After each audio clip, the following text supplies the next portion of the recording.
Hey everybody, this is JC. Yeah, so I wanted to give you an update on a story that I had.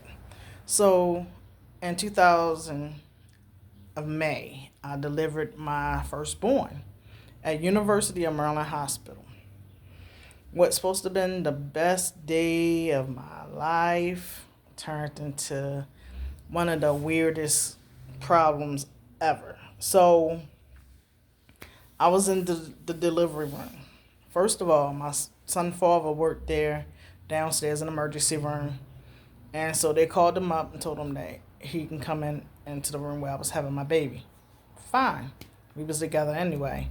But then they went to tell him that it was okay for him to help with the delivery. So he grabs my leg and he's supposed to be lifting it up towards my chest. He turns it sideways. Now remind you, I was under epidural. I had like 6, 7 epidurals because of the pain being so bad. And so once the epidural subsided, and it took about maybe 2 weeks for it to go away, I ended up having sharp pain in my hip. Come to find out, he dislocated my hip. And I didn't have no clue. And tissue grew over the dislocation. So now, for the rest of my life, my hip pops in and out of place. Okay. So that's one problem that I had at university in 2000. The second problem that I had was I'm in the bed. I get discharged. The day after I deliver, I get discharged. And I go into the waiting room because I had to wait for my child father to get off of work because I couldn't go by myself with the baby and go home because I was still a little drowsy and tired. So, backstory a little bit. I used to volunteer at university in the cafeteria downstairs as the line cook and cooking with the salad and just doing other things in the kitchen as a volunteer. So the security guards knew me through me volunteering down there. And I was down there at the time when that security guard got arrested for assaulting a female. So it was around that time frame. So I'm sitting in the waiting room with my child. Got a stroller, got everything. I got my son in it. Everything is fine.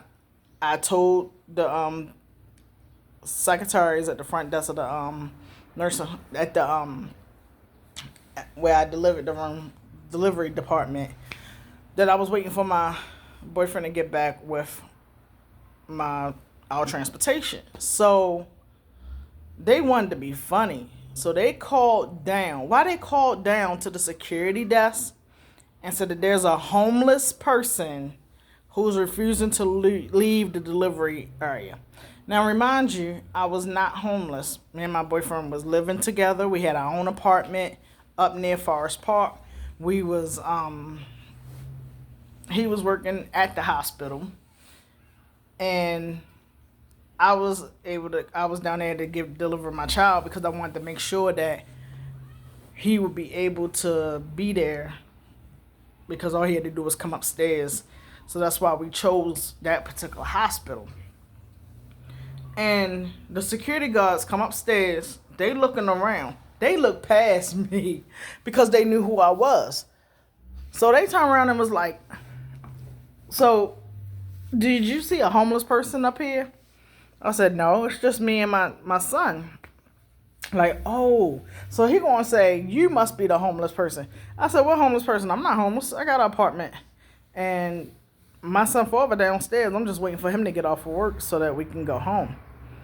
So the security guard go back to the lady at the front desk on the maternity floor and tells her she's not homeless. Her boyfriend works at the hospital and she was volunteering down in the cafeteria. So you kind of messed that one up a little bit. Now I could have sued for defamation of character, but I was like, nah, I'm not even going to do that. But just be alert when you go down to University of Maryland Hospital, because some of them staff members the nurses are so nasty. They don't even know who you really are, and they try to categorize you as a person that you're not. And I was like, because I had my son with me, and I had just gave birth the day before, and I was so sleepy and tired because they had gave me some medicine for the pain. They didn't care that I was so drowsy with a newborn that they told me it was time for me to be discharged. And I wasn't going to walk or catch an elevator or go somewhere and with a newborn child, and I was drowsy. Wasn't going to do it. So I'm like, oh my goodness. Did she just sit there and tell y'all that I was homeless? Truthfully, homeless? He said, yeah. They called downstairs and said it was a homeless person that was refusing to leave. I said, she never came out here. Like, the woman never came out. Nobody came out to ask me, why was I still sitting there? They never came out to ask me, is there anything I needed? Nothing. She just ups and gets on the phone and just tells security that I was homeless and that I was refusing to leave. I was like, all she had to do was come out here. She would have found out that I was waiting for my child father, because he was getting off in about another half an hour, and I was waiting for him so that he could help me get home with the baby. That's it. But no, she wanted to be trifling. She wanted to be disrespectful. She probably still worked there. I don't know. But, yeah, some of these hospitals, they hire people. I don't know what questions they ask when they hire people, because I'll answer questions truthfully and I don't get hired. But then you see these people that clearly don't answer no questions truthfully, and they always the ones that get hired. It's like, do you notice that it's the ones that's always the meanest, the rudest, the disrespectfulest people in the world that get hired? But then when they ask you questions and you honestly answer it, like for example, when some jobs ask you, would you contact your boss if you was having a problem with a customer or a client and they needed assistance with something, or would you try to help them first, find out what the situation was, and then if it's out of your league or you don't know the answer to it, then if you want, you would ask for the supervisor to come to clarify it for you. And that's what I would say. I'm like, I will try to figure out the situation myself. And if I can't figure it out, then I'll go to the boss. I'm not going to go to the boss first, when the fact is I should be trying to figure out some things myself first. And or they ask you if your coworker stole from the job and you knew your coworker stole, would you tell the boss, or would you go and pull the person over and tell them what you're seeing and let them know that if they did it again, that you would have to report them, or would you automatically just go to the boss and report them? I said I would talk to the person and let them know that they need to stop. It's not tolerated, and that if it happens again and I find out about it, then they're gonna leave me no other choice but to report them. Because then if you don't report them, then it's gonna be where they could try to say it's you, and because you're the new person, they'll automatically think it's you, and you be the first one fired. So I'm not doing that. Or I know I'm going a little bit off topic, but that's okay. Or one time I was working at a job. I had just started a job, and I'm working. I'm just doing my normal speed of work.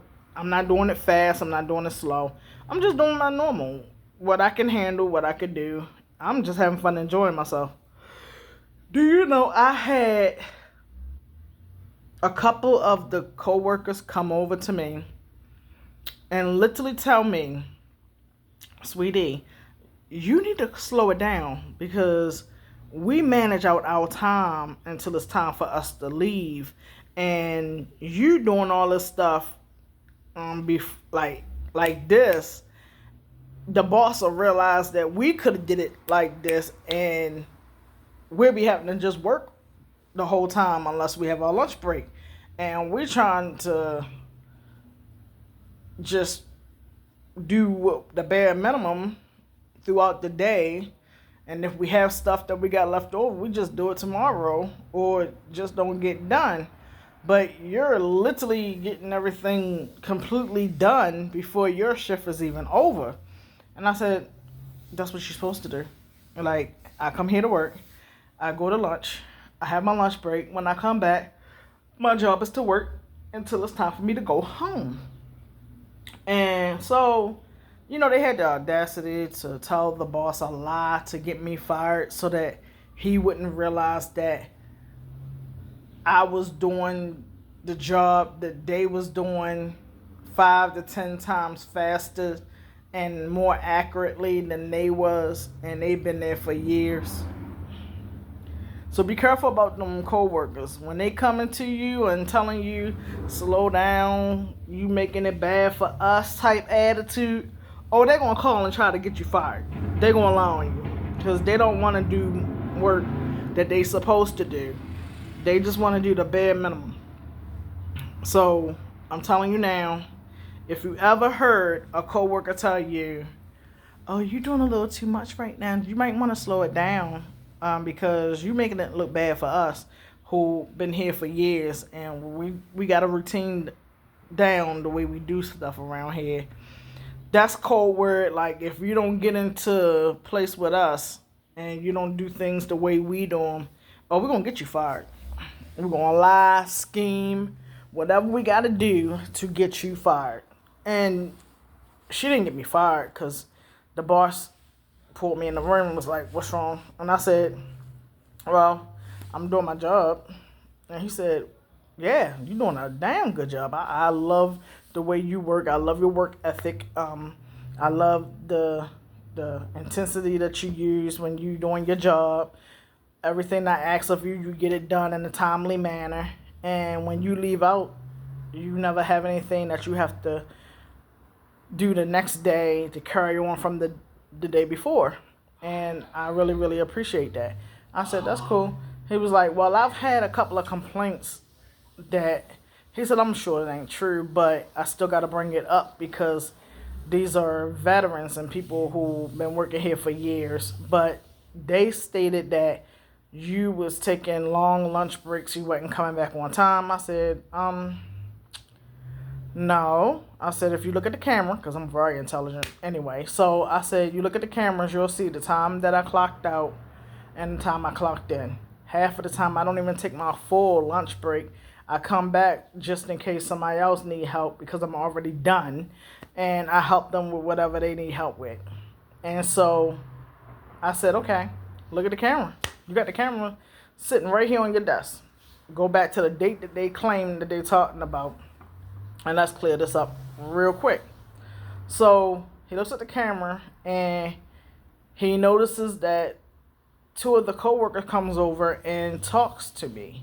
And it happened, he didn't tell me, but I knew that it happened to be the ones who was saying that I was doing stuff that I wasn't doing.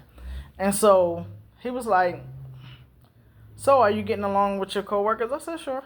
He said, what was that conversation about? Because it looked like it was getting a little intense, and I kind of can read a little bit of body language, and you just seemed like you was just not trying to hear it, and they was just trying to constantly keep talking.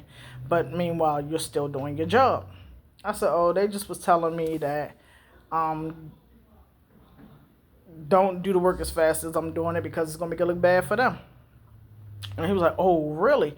I said, yeah. I said, I know those are the ones who told you that I was doing this and doing that.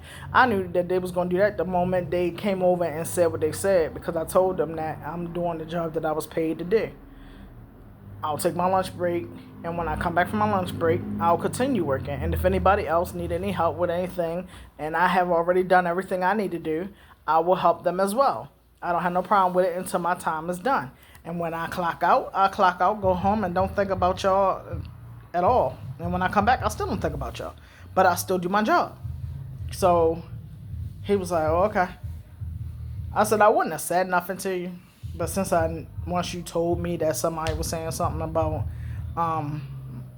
me going to the bath, well, going on break for too long, and that was one of the things that they was trying to say, that you come back from lunch too soon, and you're supposed to take your full lunch break, and so I put two to two together. So that's why I said something to you.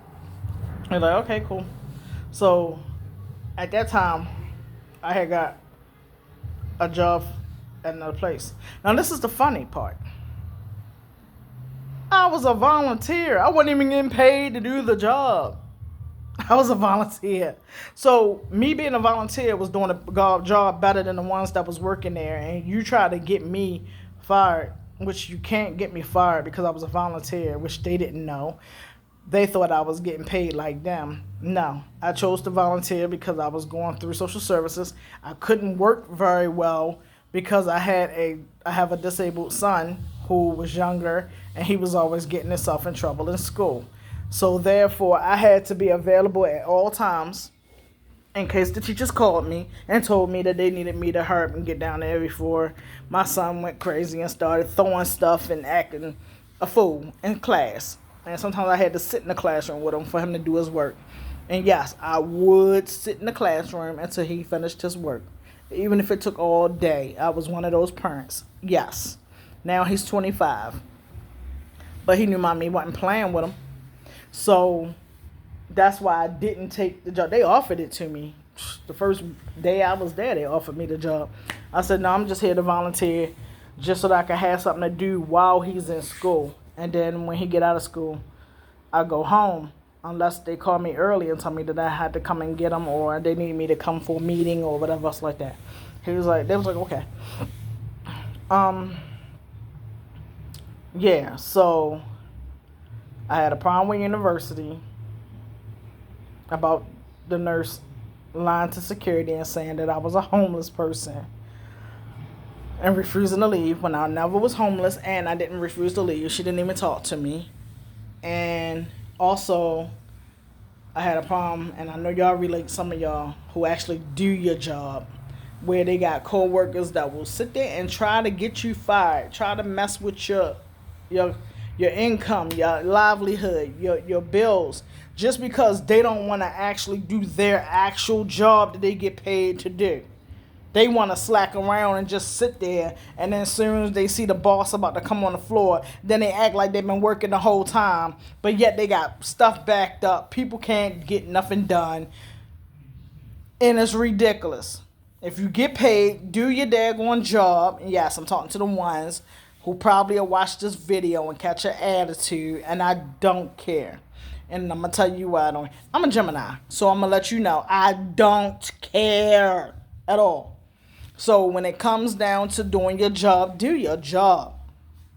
When you come in early, go to the bathroom, do everything you need to do before your shift starts. So that when you get in there and you done did everything you were supposed to do before your shift started, that means pee, poop, whatever you want to do, get to work until your lunch break.